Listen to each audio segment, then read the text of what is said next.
Assalamualaikum warahmatullahi wabarakatuh. Selamat pagi, salam sejahtera untuk kita semua.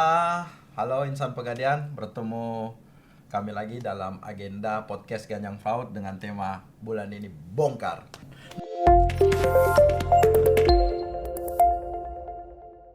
Nah, alhamdulillah hari ini kita sudah kedatangan narasumber kita, Bapak Fahri Hidayat selaku Legal Officer Kanwilna Makassar. Selamat pagi, Bapak.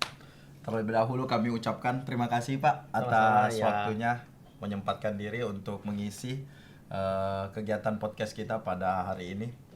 Dan langsung saja Pak, ada pepatah mengatakan tak kenal maka tak sayang. Ya. Nah, mungkin ada beberapa teman yang belum kenal Pak Fahri dan ingin mengenal lebih dekat dan dalam. Silakan Pak Fahri bisa ceritakan karir Pak Fahri sehingga bisa menduduki legal officer. Baik, terima kasih Dinda Fahrul. Hai insan Pegadaian, selamat pagi. Perkenalkan, nama saya Fahri Hidayat. Saat ini berdinas di Kanwil Makassar sebagai legal officer. Adapun saya mulai bekerja di Pegadaian itu mulai tahun 2009. 2009 Ya, ya. saya terangkat 1 April 2009 meskipun calon pegawainya kemarin mulai dari Desember 2008, karena kan pada zaman itu kami ada istilahnya calon pegawai. Calon pegawai capek. Desember sampai dengan Maret calon pegawai, nanti di 1 April 2009 baru saya terangkat menjadi pegawai sebagai penaksir di kantor cabang Majene, Sulawesi Barat. Itu sekitar 8 jam dari Kota Makassar. Makassar. Iya. Di cabang Majene berdinas selama 2 tahun. 2 tahun 2009 sampai 2010. Kemudian di tanggal 3 Maret 2011 saya mendapat amanah dari perusahaan sebagai legal officer di kantor wilayah 4 Balikpapan. Nah, di sini yang agak lama nih 2011 sampai dengan 2019.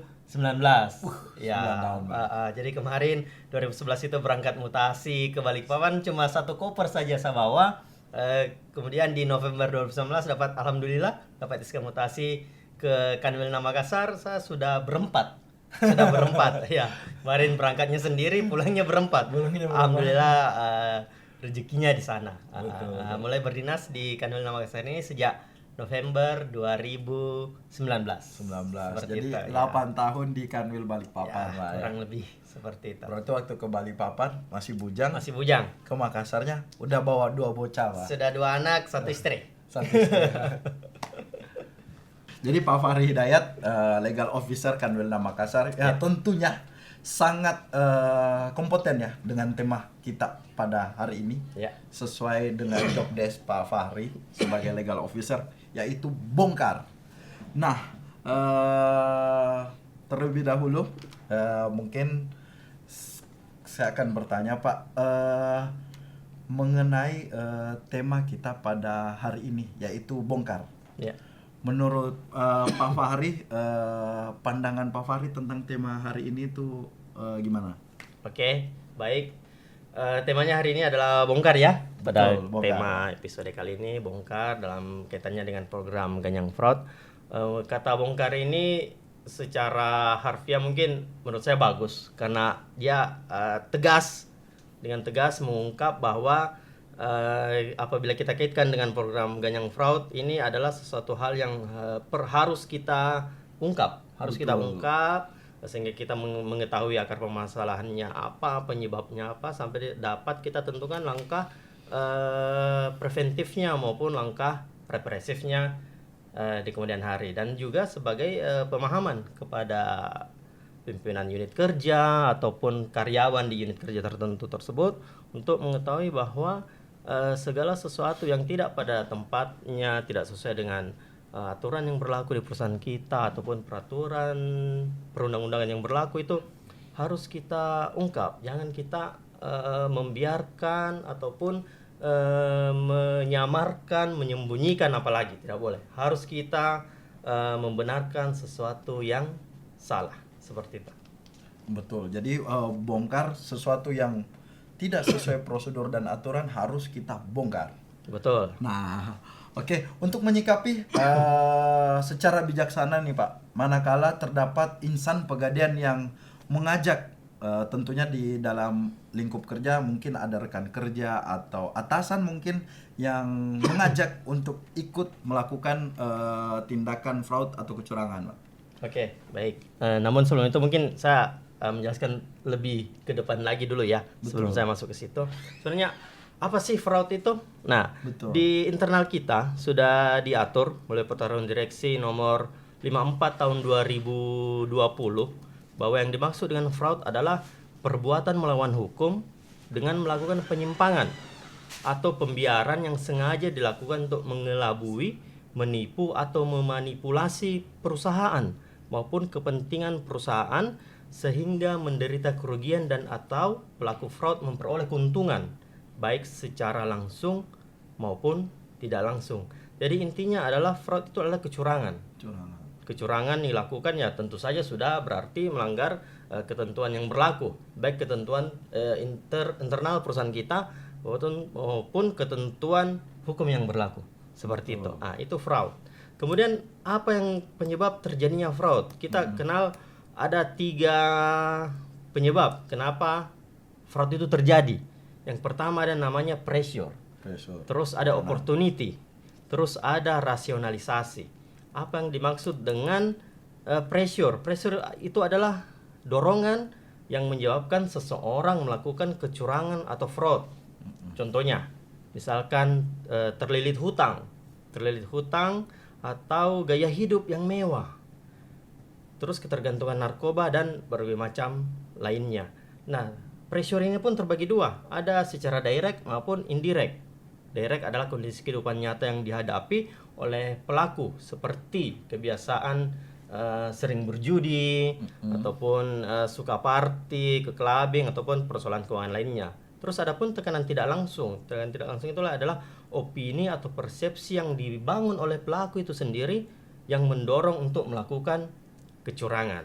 Itu dari penyebab yang pertama yaitu pressure. Kemudian penyebab yang kedua ada namanya opportunity atau peluang. Peluang terjadinya fraud adalah suatu kondisi di mana adanya situasi yang membuka kesempatan atau peluang pelaku secara leluasa untuk dapat melakukan fraud. Hal ini bisa terjadi karena misalnya lemahnya pengendalian internal, tidak adanya mekanisme pengawasan ataupun penyalahgunaan wewenang, ketidakdisiplinan dan bersikap apatis. Ini yang menciptakan terjadinya peluang seseorang melakukan fraud. Kemudian yang ketiga adalah rasionalisasi. Rasionalisasi ini dia mencari pembenaran atas tindakannya itu yang melakukan kecurangan. Merasa tindakannya bukan sebagai suatu kecurangan. Dia menganggap hal ini wajar saya lakukan. Hal itu bisa jadi karena mungkin lingkungannya hal seperti itu sudah biasa terjadi. Sudah biasa terjadi sehingga ketika dia melakukan itu pun dia menganggap yang lain juga seperti ini. Jadi ketika saya juga melakukan ini tidak apa-apa dan temannya yang sudah melakukan itu melakukan fraud tidak mendapatkan mungkin tindakan ataupun proses internal sehingga fine-fine saja. Itu tiga penyebabnya seperti itu. Jadi dasar dari fraud itu ada 3, pressure, opportunity dengan rationalization. Ya. Nah, maka dari itu kalau kita diam-diam melihat fraud atau tindakan kecurangan itu tidak boleh Pak ya. Jadi kita memang harus bongkar tindakan kecurangan ataupun tindakan fraud. Nah, untuk bagaimana apabila dalam unit kerja tersebut ada yang melakukan fraud dan itu adalah atasannya dan kita sebagai karyawan atau bawahannya ikut bagian karena ada perintah dari atasan tersebut. Nah, mau nggak mau dong kita sebagai bawahan harus ngikutin perintah atasan. Nah, bagaimana menurut Bapak selaku legal officer Kanwil Makassar? Oke, baik. Ini berarti seseorang dalam tekanan ya, pressure ya, ada dorongan sehingga mau tidak mau karena mungkin perintah atasan sehingga dia harus melakukan sesuatu yang tidak semestinya dilakukan. Seperti itu. Oke, mungkin saya jelaskan terlebih dahulu bahwa misalkan terjadi kondisi seperti itu, misalkan saja ada pihak lain ataupun teman, baik teman rekan kerja maupun atasan yang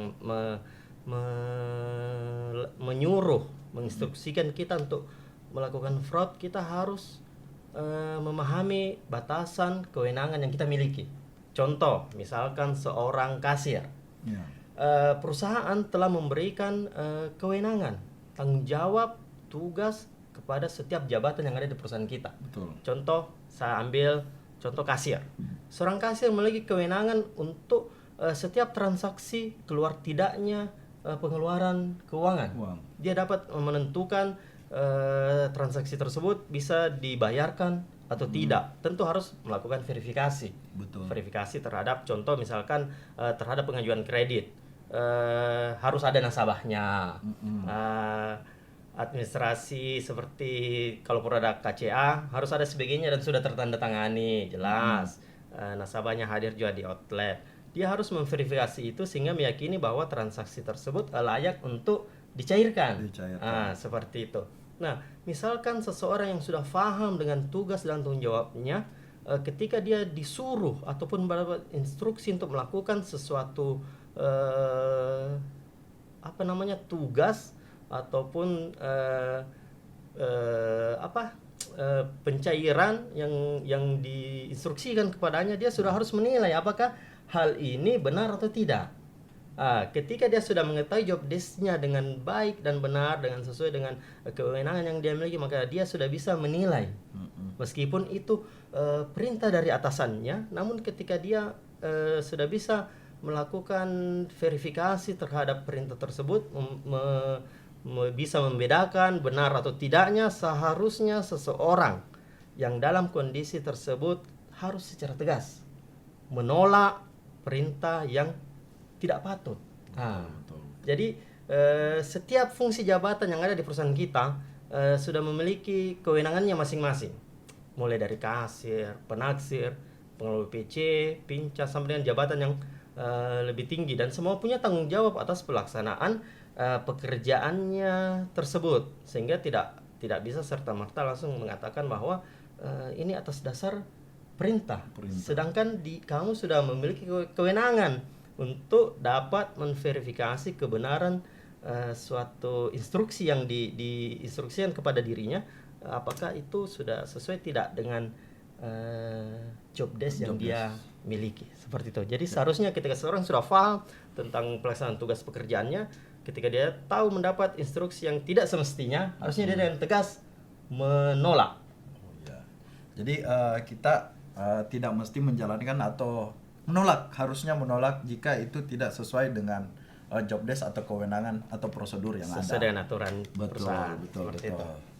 Nah, menurut Pak Fahri selaku legal officer, apa sih strategi yang kita tahu nih dari tiap tahun ke tahun ada pasti tindakan atau kasus fraud yang terjadi di Kanwil Makassar. Menurut Pak Fahri, strategi apa yang perlu dilakukan dan bagaimana cara mengatasi isu masalah tersebut? Oke, baik. Jadi begini, jika kita melihat dari kinerja bisnis Kanwil Makassar, tentu kita adalah termasuk salah satu kanwil dengan pencapaian kinerja yang cukup besar. Betul. Salah satu kanwil terbesar di se-Indonesia. Selindo. Ketika bisnis ini semakin berkembang, tentu akan menimbulkan risiko yang cukup besar juga. Cukup besar juga. Bagaimana risiko ini bisa kita kelola? Kita bisa memanage risiko ini sehingga tidak menjadi masalah di kemudian hari. Namun toh ternyata dalam perjalanannya memang masih ada 1-2 yang terjadi fenomena fraud yang terjadi di perusahaan kita. Nah, ini yang harus kita kelola dengan baik sehingga tidak menjadi permasalahan yang jauh lebih besar lagi. Sehingga ada langkah-langkah yang bisa kita lakukan, mulai dari langkah preventif maupun dan langkah represifnya, penindakannya. kalau di langkah preventifnya sesuai dengan Perdir Pedoman Anti Fraud itu ada perencanaan, ada pendekatan yang dilakukan, yaitu mulai pendekatan plan, do, check, dan action. Mulai dari perencanaannya, seperti apa sih program yang harus kita lakukan ketika kita ingin mencegah terjadinya fraud. Kita harus memikirkannya itu. Programnya itu bisa saja seperti kampanye dan menggalakkan komitmen terhadap anti fraud, terus sosialisasi peraturan perundang-undangan dan ataupun peraturan internal terkait fraud di perusahaan kita. Kebetulan di tempat saya di bagian legal kami ada program yang namanya LAMC, Legal Awareness Maturity Capability. Ini sudah kami jalankan di beberapa area. Pada pokoknya adalah pada kegiatan tersebut kami menyampaikan bahwa bisnis dengan hukum ataupun aturan harus selaras. Harus selaras supaya perusahaan ini bisa kita bawa sampai dengan tujuan akhirnya, mencapai targetnya dengan aman. Tidak ada permasalahan yang dapat mengganggu kinerja bisnis ini, sehingga setiap pelaksanaan pekerjaan maupun pencapaian kinerja bisnis harus kita optimalkan berjalan sesuai dengan aturan yang berlaku. Seperti itu. Itu dari kegiatan LMC yang kami laksanakan. Kemudian di tahun 2022 ini kami bersama dengan Departemen SDM melakukan sosialisasi PKB dan didukung dengan dari unsur serikat pekerja juga. Di situ kami menegaskan kembali bahwa perbuatan-perbuatan yang tidak boleh dilakukan, kewajiban dan larangan seorang karyawan. Pelanggarannya misalkan pelanggaran A, sanksinya matrik sanksi disiplinnya anggaplah SP sekian. Itu kami sampaikan langsung ke seluruh insan pegawaian di Kanwil 6 Makassar, sehingga dengan penyampaian tersebut kami berharap bahwa teman-teman yang mendapatkan pengetahuan tersebut faham bahwa apabila saya melakukan ini maka sanksinya seperti ini. Nah, ini kami harapkan supaya tidak melakukan hal seperti itu. Itu dari sosialisasi yang dilakukan, dari perencanaan. Terus kita sudah merencanakan suatu program, maka kita harus melaksanakannya. Betul. Kita buat timeline, kapan pelaksanaannya, apakah di triwulan pertama, 2, 3, dan 4. Terus harus kita laksanakan secara efektif dan efisien. Nah, kemudian ketika sudah kita laksanakan, kita lakukan evaluasi. Apakah program tersebut efektif. Sudah dapat menekan, dapat menekan angka pelanggaran terjadi. Dari yang sebelumnya anggaplah dalam setahun ada 4 atau 5, setelah kita lakukan program tersebut menurun. Nah, harapan kita sih zero fraud. Zero fraud, harapannya seperti itu. Nah, setelah kita melakukan evaluasi dan menemukan ada hal-hal yang mungkin kita rasa kurang efektif atau efisien, ya kita lakukan perbaikan. Kalau memang tadinya LMC kami lakukan setiap area, tidak menutup kemungkinan jika dirasa akan lebih efektif, ya per kantor cabang akan kami lakukan perbaikan seperti itu. Mungkin begitu. Itu tadi peran legal officer ya, yang sebagai komponen juga di Kanwil pencegahan fraud itu disosialisasikan melalui LAMC di setiap area.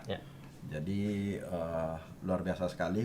Tapi menurut Fahrul juga nih Pak Fahri, ini butuh peran serta seluruh Pegadaian, bukan cuma Pak Fahri saja, bukan cuma budaya kerja saja, bukan cuma bagian resiko saja, tapi ini harus tumbuh dalam jiwa setiap insan Pegadaian bahwa fraud itu musuh kita bersama yang harus kita lawan dan harus kita cegah dari diri kita sendiri dulu dan kepada teman kerja kita.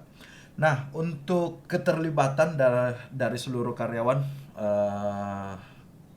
mempunyai peran krusial juga ya Pak Fahri dalam pencegahan fraud, dan mungkin budaya kerja menjadi pedoman perilaku karyawan yang dimana kita punya core value itu akhlak ya. Ya. Kalau kita menerapkan nilai-nilai utama akhlak, insya Allah kita semua terhindar dari perilaku kecurangan atau fraud. Ya. Nah, bagaimana Bapak Fahri nih melihat peran budaya kerja perusahaan dalam upaya pencegahan fraud? Silakan Pak. Baik.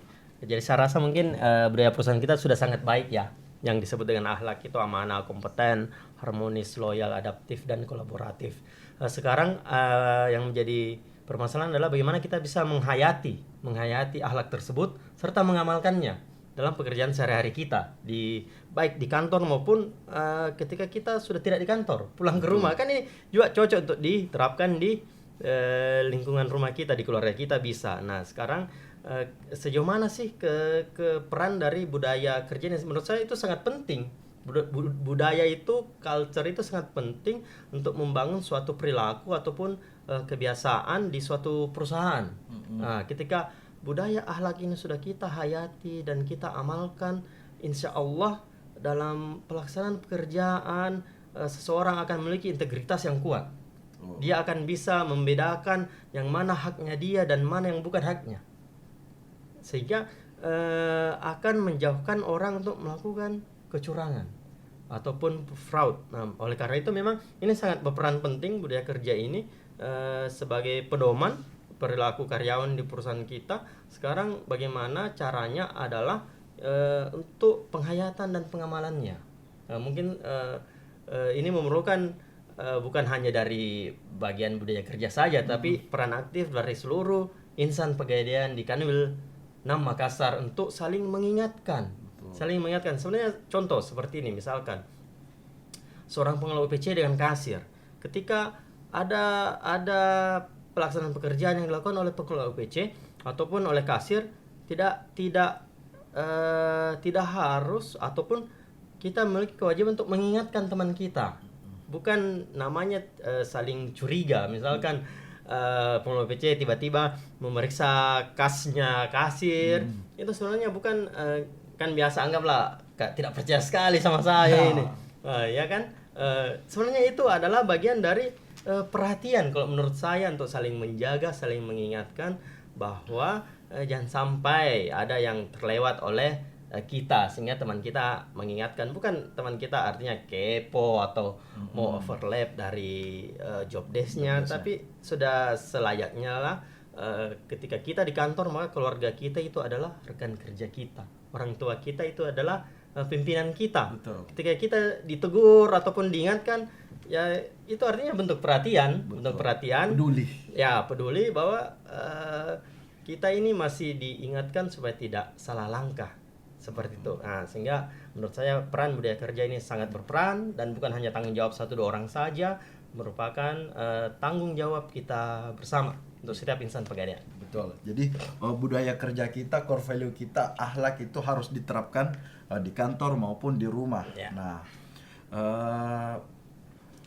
memang sih Pak Fahri. Jadi misalnya kalau kita ditegur atau entahkah itu kayaknya agak kurang etis gitu kalau kita ditegur oleh bawahan, kalau misalnya atasannya salah melakukan kecurangan maupun fraud dan ditegur oleh bawahan, memang sih kurang etis biasanya.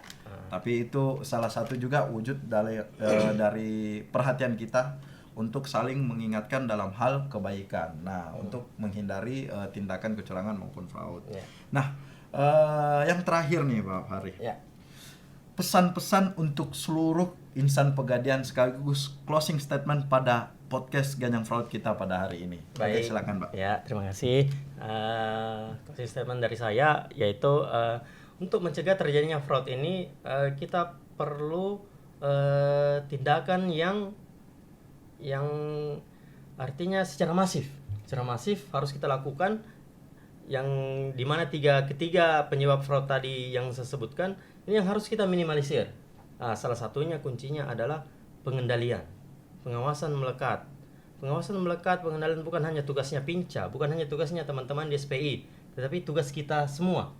Kita harus menjalankan fungsi tersebut untuk saling menjaga teman kita, seperti itu. Dan juga yang saya sampaikan tadi bahwa fraud ini ya sangat-sangat merugikan baik diri kita sendiri, perusahaan maupun rekan kerja kita. Sangat-sangat merugikan sehingga kita harus menutup rapat-rapat peluang terjadinya fraud dengan saling menjaga tadi yang saya sampaikan. Kita harus menjaga diri kita, jaga teman kita, dan jaga perusahaan kita. Kita harus mengelola perusahaan yang sebaik-baiknya, karena disinilah kita menggantungkan harapan, kita mencari nafkah, kita carikan nafkah yang halal untuk keluarga kita. Mereka berhak atas rezeki yang halal, sehingga jika kita bekerja dengan sebaik-baiknya, dan tentu saja bekerja itu adalah ibadah, insya Allah hasilnya pun akan membawa berkah. Betul. Mungkin seperti itu. Luar biasa sekali dari Pak Fahri. Jadi jadikan pekerjaan itu sebagai ibadah untuk kita. Jadi keluarga kita berhak atas rezeki atau nafkah yang halal. Dan fraud itu tentunya kita tidak boleh diamkan, kita tidak boleh abaikan, tapi kita harus bongkar. Nah, demikian podcast Ganyang Fraud kita pada hari ini.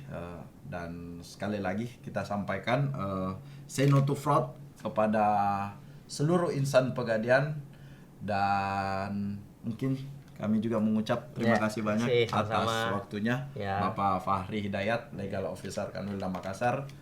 Mungkin akan berjumpa kembali Pak dalam podcast selanjutnya. Demikian podcast kita pada hari ini. Wabillahi taufiq wal hidayah. Wassalamualaikum warahmatullahi wabarakatuh. Waalaikumsalam. Sampai jumpa di podcast selanjutnya. Makasih Pak. Sip.